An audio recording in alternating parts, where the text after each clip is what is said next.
Hey guys, welcome to this tutorial on how to use page breaks in HTML PDF files using IronPDF. So today's video topic is all about creating page breaks in PDF using IronPDF in C#. And we've already installed IronPDF using the NuGet package manager into our current project. So just go ahead and do that, and then you can follow along. Okay, so now let's dive into our program CS file. So here, first of all, we're just going to import the IronPDF namespace. And it's important to have your own key to avoid any unwanted watermarks on your PDF. So just remember to set your IronPDF key, whether or not that's the paid version or the trial license key.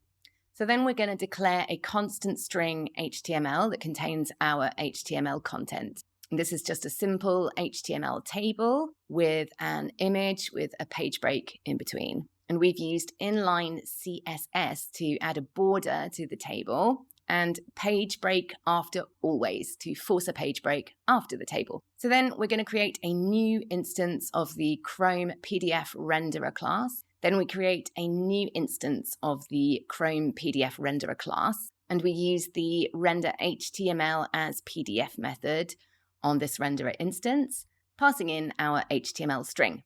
And this method is going to render our HTML into a PDF.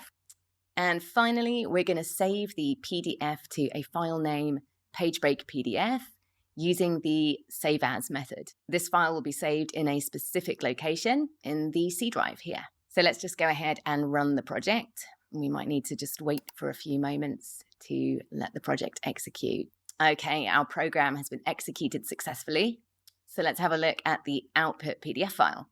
So as you can see here, we've got a PDF with our HTML content in it. On the first page, we've got our table. And on the second page, we've got our IronPDF logo. So the page break worked exactly as we intended it to, splitting the content between the two pages. Okay, that's it for today's tutorial. I hope that's helped you to understand how to put page breaks into a PDF using IronPDF in C#. And don't forget to subscribe for more useful tutorials from Iron Software. And if you want to get started with IronPDF, there's a link down below that you can click on that'll take you to the free trial. And then you can just go ahead and download it and start using it.